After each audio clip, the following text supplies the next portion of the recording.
নমস্কাৰ মই পল আৰু আপোনালোকে চাই আছে ডিজিটেল আসাম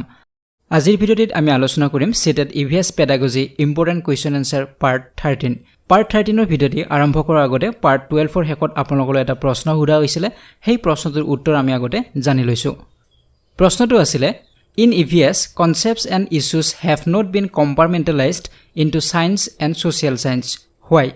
এই বিষয়ে আমি আগতো আলোচনা কৰি আছো যে EVS ৰ তিনিটা কনসেপ্টৰ বিষয়ে আলোচনা কৰা হয় সায়েন্স, সোশ্যাল সায়েন্স আৰু এনভায়ৰনমেন্ট গতিকে এই তিনিটা বিষয় তাত ইনক্লুড হৈ থাকে এটা বিষয়তে EVS বুলি কোৱাৰ লগে সায়েন্সকো বুজায় সোশ্যাল সায়েন্স আৰু এনভায়ৰনমেন্ট সকলোবোৰ তাত ইনক্লুড হৈ থাকে আৰু এই কনসেপ্টবোৰ তাত কম্পাৰ্টমেন্টালাইজ কৰা নহয় সেপাৰেট কৰা নহয় এইবোৰ সকলোবোৰ ইন্টাৰলিংক হৈ থাকে ইন্টিগ্ৰেটেড হৈ থাকে এই বিষয়ে আমি আগত আলোচনা কৰিছিলো গতিকে প্ৰশ্নটো আমাক হেইটোৱে সুধিছে যে কিয় ইয়াক সেপাৰেট কৰা নহয় কিয় এইটো কম্পাৰ্টমেন্টালাইজ কৰা নহয় ইন্টাৰলিংক কিয় হৈ থাকে গতিকে ইয়াৰ উত্তৰ আপোনালোকে সঠিক উত্তৰ দিছে শুদ্ধ উত্তৰ হ'ব option number 1 The child looks at her or his environment in holistic manner কাৰণ শিশুটোৱে যিয়ে পঢ়িছে EVS সেই শিশুটোৱে উদ্দেশ্য এটাই যাতে হোলিস্টিক লাৰ্নিং হিয়তৰ হয় হোলিস্টিক মানে হৈছে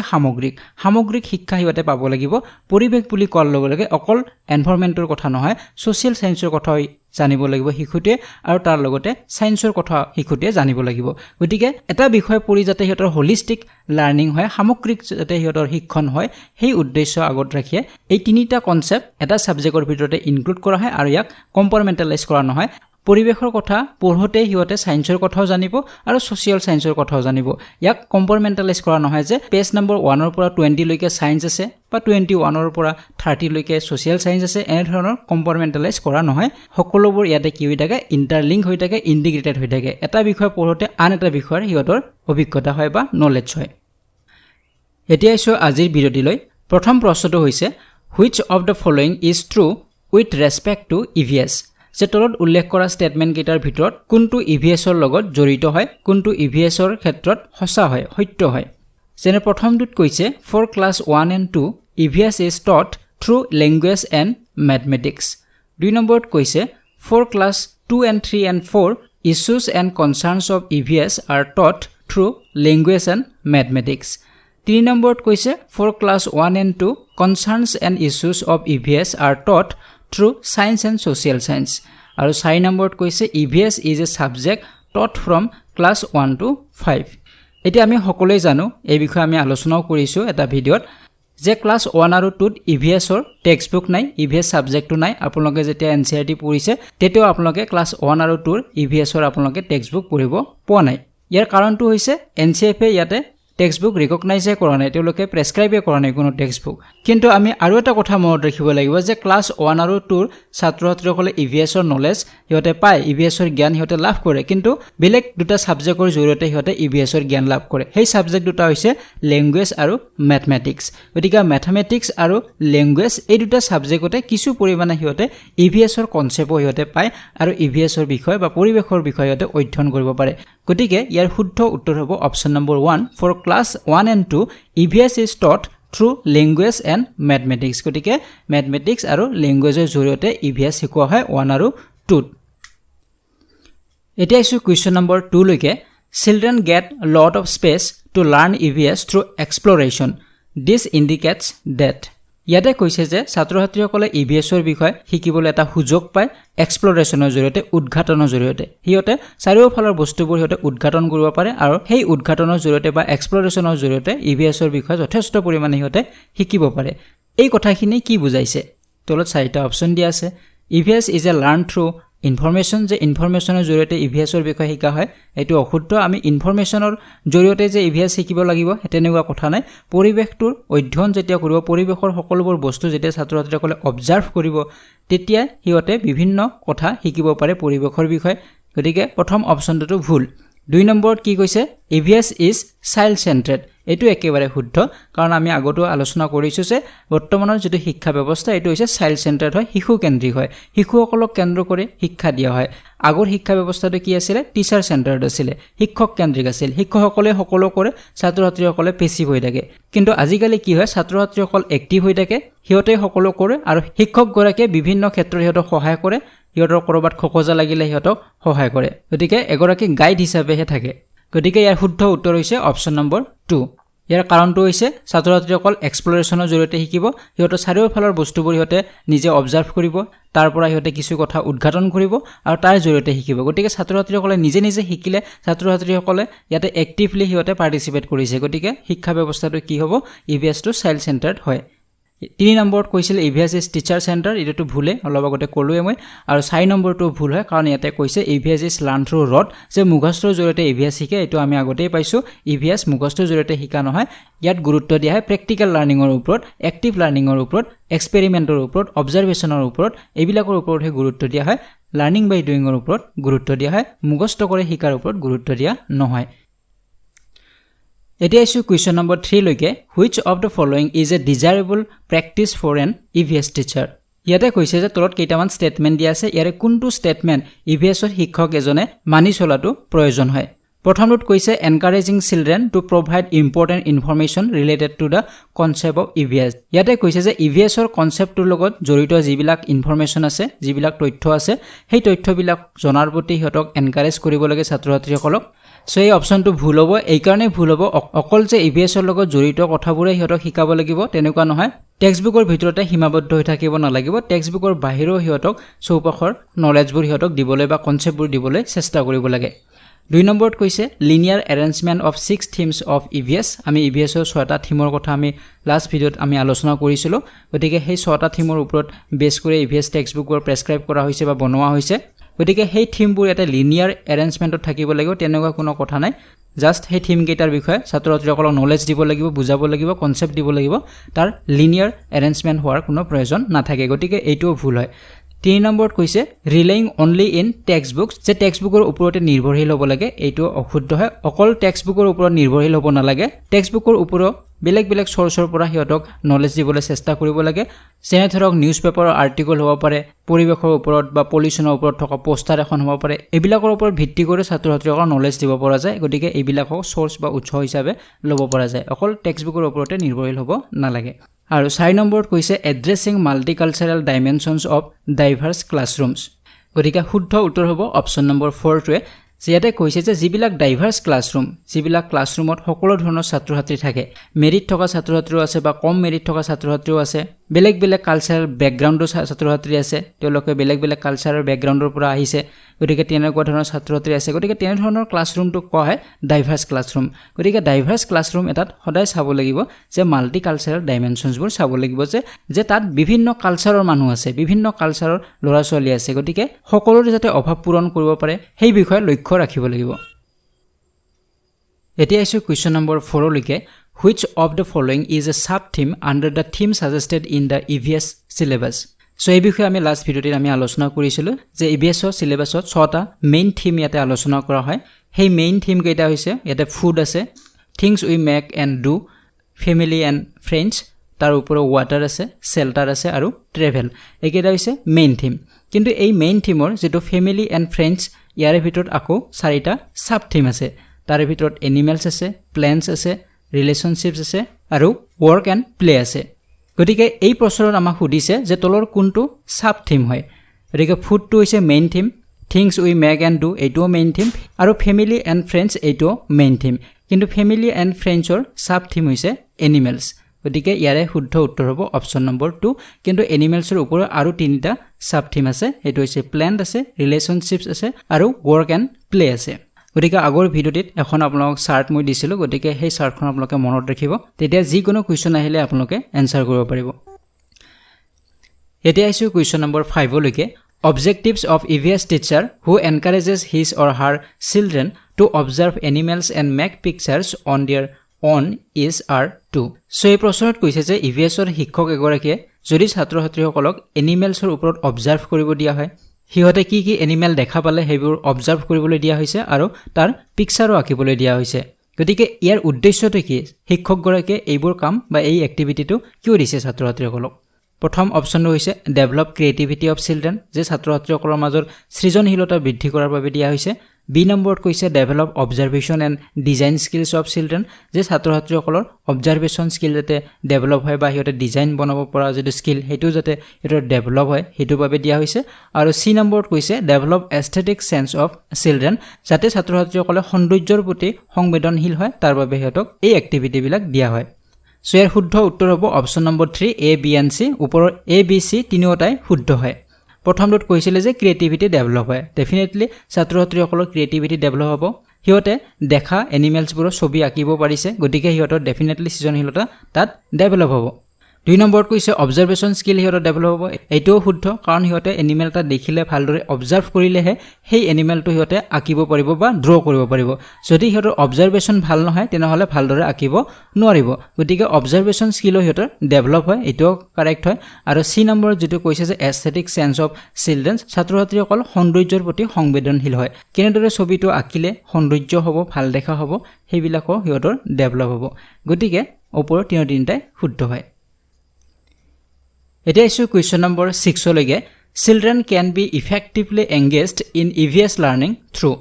এই কুৱেশ্যনটো আমি লাষ্ট ভিডিঅ'টো আমি আলোচনা কৰিছিলোঁ কিন্তু তাত অপশ্যন কেইটা অলপ বেলেগ আছিলে ইয়াতে কি কৈছে যে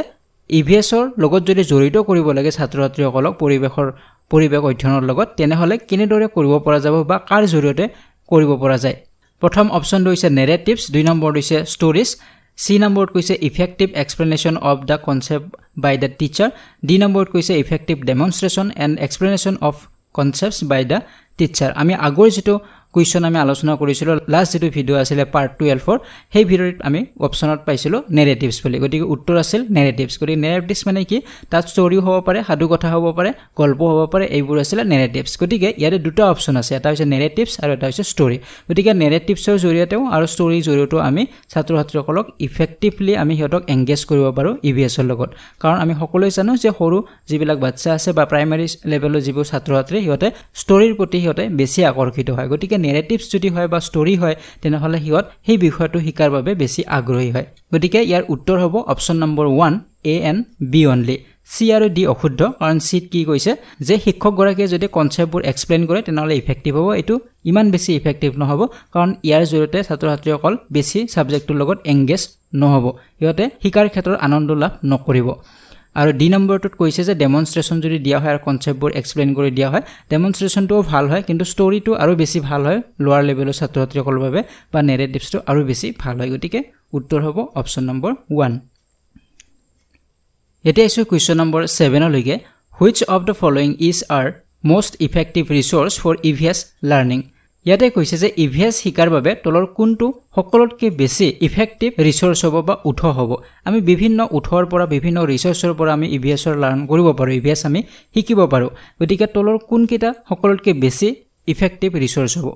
প্ৰথম অপশ্যনত কৈছে ফ্যামিলি মেম্বাৰ্স এটো একেবাৰে শুদ্ধ হয় যে পৰিয়ালৰ যিবোৰ পৰিয়ালৰ সদস্যবোৰৰ পৰা বহুতো ইভিএছৰ বিষয়তে পৰিৱেশৰ বিষয়তে শিকিব পাৰে যিবোৰ টেক্সটবুকত নাই যিবোৰ শিক্ষকে শিকোৱা নাই সেইবোৰ কথা পৰিয়ালৰ সদস্যসকলৰ জৰিয়তে শিকিব পাৰে এটো কাৰেক্ট হয় গতিকে এটো এটা ইফেক্টিভ ৰিসোৰ্স হয়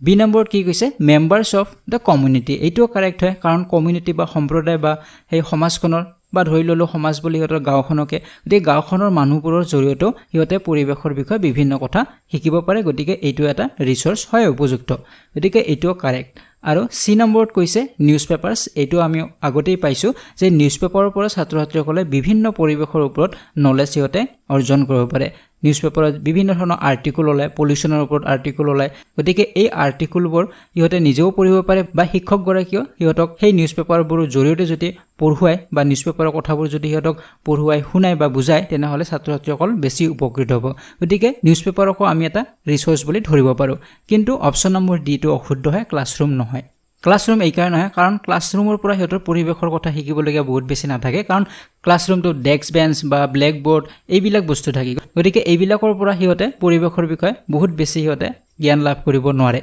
যদি এটা স্কুল থাকিলেহেঁতেন ক্লাছৰুমৰ ঠাইত স্কুল থাকিলেহেঁতেন তেনেহ'লে সেইটো উপযুক্ত এটা ৰিসোৰ্স হ'লেহেঁতেন কাৰণ স্কুলৰ পৰা সিহঁতে বহুত কথা শিকিব পাৰে স্কুলৰ শিক্ষকগৰাকীৰ পৰা শিকিব পাৰে পাঠ্যপুথিৰ পৰা সিহঁতে শিকিব পাৰে কিন্তু ইয়াতে দিয়া আছে ক্লাছৰুম বুলি গতিকে ক্লাছৰুমটোৰ পৰা সিহঁতে বহুত বেছি কথা শিকিব নোৱাৰে কিছু কথাটো ক্লাছৰুমৰ পৰা সিহঁতে শিকিব ডেফিনেটলি শিকিব ইভিএছৰ বিষয়ে কিছু কথাটো সিহঁতে শিকিব পাৰিবই কিন্তু প্ৰশ্নত আমাক কি কৈছে মোষ্ট ইফেক্টিভ ৰিসোৰ্স কোনটো গতিকে ক্লাছৰুমটো মোষ্ট ইফেক্টিভ ৰিসোৰ্স নহয় গতিকে শুদ্ধ উত্তৰ হ'ব option number 2 A, B and C। এতিয়া আছো কুৱেশ্যন নম্বৰ 8 লৈকে which of the following principle of learning is followed in EVS যে তলত উল্লেখ কৰা কোনটো প্ৰিন্সিপল বা কোনটো নীতি EVS শিকাৰ ক্ষেত্ৰত ফলো কৰিব লাগে সো এই বিষয়ে আমি আগতেও আলোচনা কৰিছো ইয়াৰ এটা সেপাৰেট ভিডিও আছে যাক ম্যাক্সিমস অফ টিচিং বুলি কোৱা হয় গতিকে তাত আমি 8টা প্ৰিন্সিপলৰ কথা আমি পাইছিলো যে কেনেদৰে ছাত্ৰ-ছাত্ৰীসকল শিকাব লাগে যেটো প্ৰথম দিয়া আছে ইয়াতে এবষ্ট্ৰাক্ট টু কনক্ৰিট এটো আমি আগতে পাইছিলো যে এবষ্ট্ৰাক্ট টু কনক্ৰিট হ'ব না লাগে সদায় কি হ'ব লাগে কনক্ৰিট টু এবষ্ট্ৰাক্ট হ'ব লাগে কনক্ৰিট মানে হৈছে মূৰ্ত আৰু এবষ্ট্ৰাক্ট মানে হৈছে অমূৰ্ত যিবোৰ সহজতে বুজিব পাৰে হেবোৰ বিষয় আগতে শিকাব লাগে যিবোৰ বুজিবলৈ কঠিন এবষ্ট্ৰাক্ট বস্তু হেবোৰ পিছত বুজাব লাগে গতিকে প্ৰাইমাৰী লেভেলৰ সদায় কনক্ৰিট বস্তুবোৰ হিতক শিকাব লাগে গতিকে প্ৰথম অপচনটো ভুল 2 নম্বৰত কৈছে আননন টু নন এটোও ভুল আমি এটোও পাইছো যে নন টু আননন হ'ব লাগে জনাৰ পৰা নজনালৈকে শিকাব লাগে প্ৰথমতে জনা কথাবোৰ শিকাব লাগে তাৰ পিছতহে লাহে লাহে নজনা কথাবোৰ শিকাব লাগে গতিকে এটোও ভুল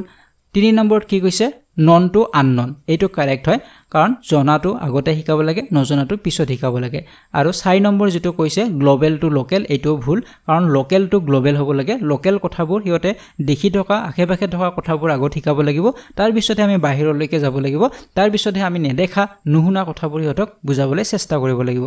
আমি যদি আৰম্ভণিতে সুইজাৰলেণ্ডৰ কথা ক'বলৈ যাওঁ তেনেহলে ছাত্ৰ-ছাত্ৰীসকলে বুজিবলৈ টান পাব কাৰণ সুইজাৰলেণ্ডৰ বিষয়ে হিয়তৰ নলেজ নাই হিয়তৰ যদি নিজৰ গাঁওখনৰ কথা কোৱা যায় হিয়তৰ যদি স্কুলখনৰ চাৰিওফালৰ কথা কোৱা যায় তেনেহলে হেতু লোকেল হ'ব গতিকে লোকেলটো সদায় গ্লোবাল যাব লাগিব গতিকে ইয়াৰে শুদ্ধ উত্তৰ হ'ব অপচন নম্বৰ 3 এতিয়া আছে কোৱেশ্চন নম্বৰ 9 লৈকে which of the following should be avoided while assessing children in EVS ইয়াতে কৈছে যেতিয়া আমি ছাত্ৰ-ছাত্ৰীসকলক এসেস কৰিম ছাত্ৰ-ছাত্ৰীসকলক আমি মূল্যাঙ্কন কৰিম তেতিয়া তলৰ কোনটোক আমি এভয়েড কৰিব লাগে কোনটোক আমি বাদ দিব লাগে মূল্যাঙ্কন কৰাৰ সময়ত হেতু আমি কেতিয়াও ফলো কৰিব না লাগে প্ৰথমটো কি কৈছে discuss what we have learned given at the end of the each chapter of EVS textbooks of class 5 যে ক্লাস 5 ৰ প্ৰতিটো চেপ্টাৰৰ শেষতে এটা এক্সাৰসাইজ দিয়া থাকে হেতুৰ নাম হৈছে what we have learned যে আমি কি শিকিলো গোটেই চেপ্টাৰটোত পঢ়ি আমি কি শিকিলো সেই বিষয়টাত আলোচনা কৰা হয় ডিসকাস কৰা হয় গতিকে এটো শুদ্ধ এটো হ'ব লাগে মূল্যাঙ্কন কৰাৰ সময়ত আমি এই বিষয়টো চাব লাগে যে চেপ্টাৰবোৰৰ প্ৰতি হিয়তৰ কি নলেজ হল ছাত্ৰ-ছাত্ৰীসকলক সুধিব লাগে চেপ্টাৰটো পঢ়ি বা হিয়তে কি বুজি পালে এই বিষয় যদি প্ৰতিজনকে সুধা হয় তাৰ ওপৰত এসেসমেন্ট কৰিব পাৰে তাৰ ওপৰত মূল্যাঙ্কন কৰিব পৰা যায় গতিকে এটো কাৰেক্ট 2 নম্বৰত কি কৈছে ইউজ ইন্ডিকেটৰস ফৰ এসেসমেন্ট যে এসেসমেন্ট কৰাৰ বাবে আমি কি কৰিব লাগিব ইন্ডিকেটৰবোৰ ব্যৱহাৰ কৰিব লাগিব এতে ইন্ডিকেটৰ মানে কি এতিয়া আমি ছাত্ৰ-ছাত্ৰীসকলক মূল্যাঙ্কন যে কৰিম কেনেদৰে মূল্যাঙ্কন কৰা হ'ব সাপোজ সিহঁতৰ অবজাৰভেশনৰ ওপৰত মূল্যাঙ্কন কৰিব পাৰো যে ছাত্ৰ-ছাত্ৰীসকলে কেনেদৰে অবজাৰভেশন কৰি আছে সাপোজ ছাত্ৰ-ছাত্ৰীসকলক এখন ছবি চাবলৈ দিয়া হল পিকচাৰ এখন চাবলৈ দিয়া হৈছে সেই পিকচাৰখন হিয়তক ভালদৰে অবজাৰ্ভ কৰিব দিয়া হৈছে অবজাৰ্ভ কৰাৰ পিছত হিয়তক কিছু প্ৰশ্ন কৰা হ'ব গতিকে অবজাৰভেশনটো আমি চাব লাগিব যে হিয়তে ভালদৰে অবজাৰভেশন কৰিব পাৰিছে নে পৰা নাই ঠিক তেনেদৰে ডিসকাশনৰ ওপৰতো আমি এসেসমেন্ট কৰিব পাৰো মূল্যাঙ্কন কৰিব পাৰো যে ছাত্ৰ-ছাত্ৰীসকলে কেনেদৰে ডিসকাস কৰিছে কেনেদৰে এই বিষয়টো আলোচনা কৰিলে তাৰ ওপৰত আমি হিয়তক মূল্যাঙ্কন কৰিব পাৰো গতিকে এইবিলাক হৈছে ইন্ডিকেটৰ ডিসকাশন অবজাৰভেশন গতিকে আমি এসেসমেন্ট কৰাৰ ক্ষেত্ৰত এইবোৰ ব্যৱহাৰ কৰিব লাগিব এটো একেবাৰে শুদ্ধ হয় 3 নম্বৰত কৈছে কোৱালিটেটিভ এসেসমেন্ট অফ চিলড্ৰেনছ লাৰ্নিং ইয়াতে কৈছে যে যেটো এসেসমেন্ট কৰা হ'ব যেটো মূল্যাঙ্কন কৰা হ'ব হেতু কোৱালিটেটিভ হ'ব লাগিব গুণগত হ'ব লাগিব এটোটো একেবাৰে শুদ্ধ হয় আৰু 4 নম্বৰত কৈছে জাজিং the answers given by children in terms of right or wrong এটো অশুদ্ধ হয় কাৰণ আমি এই বিষয়ে আগতেও আমি আলোচনা কৰিছো কেতিয়াও ছাত্ৰ-ছাত্ৰীসকলক ৰাইট অৰ ৰং বুলি আমি এসেস কৰিব না লাগে প্ৰাইমাৰী লেভেলত বা হিয়তক মাৰ্ক বা গ্ৰেড দিব আমি না লাগে যে এই ছাত্ৰজনে A গ্ৰেড পালে এই ছাত্ৰজনে B গ্ৰেড পালে বা এও ফাৰ্স্ট ক্লাস পালে এও সেকেন্ড ক্লাস পালে বা ইমান নম্বৰ পালে গতিকে মাৰ্ক গ্ৰেড ৰাইট অৰ ৰং এইবিলাকৰ ওপৰত এসেসমেন্ট কৰিব না লাগে কোন শুদ্ধ কোন ভুল তাৰ ওপৰত বেছ কৰি আমি মূল্যাঙ্কন কৰিব না লাগে কোনজন ছাত্ৰই কিমান বুজি পালে কোনজন ছাত্ৰৰ অবজাৰভেশন ভাল হেবিলাকৰ ওপৰত ভিত্তি কৰিহে আমি কি কৰিব লাগে মূল্যাঙ্কন কৰিব লাগে গতিকে অপচন নম্বৰ 4 হ'ব ইয়াৰ শুদ্ধ উত্তৰ এটো আমি এভয়েড কৰি চলিব লাগে মূল্যাঙ্কন কৰা সময়ত এতিয়া আছে কোৱেশ্চন নম্বৰ 10 লৈকে which of the following is not a tool for formative assessment of learning in EVS so আমি অলৰেডি আলোচনা কৰিছো ফৰ্মেটিভ এছেছমেন্টৰ কথা লাষ্ট ভিডিওটো আমি আলোচনা কৰিছো ফৰ্মেটিভ এছেছমেন্টৰ কথা যে ফৰ্মেটিভ এছেছমেন্টত কি হয় যে ৰেগুলাৰ বা কন্টিনিউয়াছলি এছেছ কৰা হয় মূল্যাঙ্কন কৰা হয় প্ৰতিটো ক্লাছত প্ৰতিটো লেসনৰ মাজে মাজে ছাত্ৰ-ছাত্ৰীসকলক মূল্যাঙ্কন কৰা হয় আৰু হিয়তক সুধা হয় হিয়তক প্ৰশ্ন সুধা হয় হিয়তক ডিসকাস কৰিবলৈ দিয়া হয় আৰু হিয়তক কিমান দূৰ শিকিব পাৰিলে সেই লেসনটো হিয়তৰ পৰীক্ষা কৰা হয় কুৱেশ্যনৰ জৰিয়তে হ'ব পাৰে অবজাৰভেশ্যনৰ জৰিয়তে হ'ব পাৰে ডিসকাশনৰ জৰিয়তে হ'ব পাৰে এনেদৰে বা কিছুমান এক্টিভিটিৰ জৰিয়তে হ'ব পাৰে হিয়তক সঘনাই কি কৰি থকা হয় মূল্যাঙ্কন কৰি থকা হয় গতিকে হেতু হৈছে ফৰ্মেটিভ এছেছমেন্ট গতিকে প্ৰশ্নত সুধিছে যে তলৰ কোনটো ফৰ্মেটিভ এছেছমেন্টৰ টুল নহয় যেনে প্ৰথমটো টুল হয় ৰেটিং স্কেল আমি ছাত্ৰ-ছাত্ৰীসকলক ৰেট দিব পাৰো যেনেদৰে আমাৰ মোবাইল এপ বিলাকত ৰেট দিয়া হয় 2 ষ্টাৰ 3 ষ্টাৰ 5 ষ্টাৰ এনে ৰেটিং থাকে ঠিক তেনেদৰে ছাত্ৰ-ছাত্ৰীসকলক আমি ৰেট দিব পাৰো ইহঁতৰ মূল্যাঙ্কন কৰিব পাৰো ৰেটিং স্কেলৰ জৰিয়তে গতিকে এটো কাৰেক্ট হয় এটো ফৰ্মেটিভ এছেছমেন্টৰ এটা টুল হয় ঠিক তেনেদৰে এনেক্ডোটাল ৰেকৰ্ড ইয়াৰ ওপৰত আমি আলোচনা কৰিছো আগতে এনেক্ডোটাল ৰেকৰ্ডৰ প্ৰতিটো এক্টিভিটিৰ ওপৰত ছাত্ৰ-ছাত্ৰীসকলৰ তাত ৰেকৰ্ডবোৰ আমি কৰিব পাৰো যাক এনেক্ডোটাল ৰেকৰ্ড বুলি কোৱা হয় যিকোনো এক্টিভিটি হিয়তক দিয়া হল প্ৰত্যেকজন ছাত্ৰৰে তাত এনেক্ডোটাল ৰেকৰ্ড বনোৱা হক গতিকে এনেদৰে হিয়তক এছেছ কৰিব পাৰি মূল্যাঙ্কন কৰিব পাৰি গতিকে এইটো ফৰ্মেটিভ এছেছমেন্টৰে ভাগ হয় আৰু যেটো 4 আছে পোৰ্টফোলিও এইটো ফৰ্মেটিভ এছেছমেন্টৰে ভাগ হয় কিন্তু এনুৱেল যেটো এচিভমেন্ট টেষ্ট এটো ফৰ্মেটিভ এছেছমেন্টৰ ভাগ নহয় এটো হৈছে সামেটিভ এছেছমেন্টৰ যোৱাকালিও মই কৈছিলো এনুৱেল এচিভমেন্ট মানে এনুৱেল বছৰিকীয়া পৰীক্ষা হ'ব পাৰে যেটো হাফ ইয়াৰলি এক্সাম হয় হেবিলা হৈছে সামেটিভ এছেছমেন্ট এটো ৰেগুলাৰলি কৰা নহয় নিৰ্দিষ্ট এটা সময়ৰ পিছত ইয়াক এছেছ কৰা হয় মূল্যাঙ্কন কৰা হয় গতিকে 6 মাহ ছাত্ৰ-ছাত্ৰীসকল শিকিলে 6 মাহত কি শিকিলে তাৰ পৰীক্ষা এবছৰ শিকিলে এবছৰত কি শিকিলে তাৰ পৰীক্ষা গতিকে এইটো হৈছে সামেটিভ এছেছমেন্ট এটো ফৰ্মেটিভ নহয় ফৰ্মেটিভত কি হয় ৰেগুলাৰলি হৈ থাকিব লাগিব সঘনাই হৈ থাকিব লাগিব গতিকে ইয়াৰ শুদ্ধ উত্তৰ হ'ব অপচন নম্বৰ 3 এতিয়া আছে কুৱেশ্যন নম্বৰ 11 লৈ A teacher of class 5 conducts an activity in which she asks her children to drop some sugar on the ground and asks them to wait until the ants come near. Children can be given meaningful learning from this activity if teacher.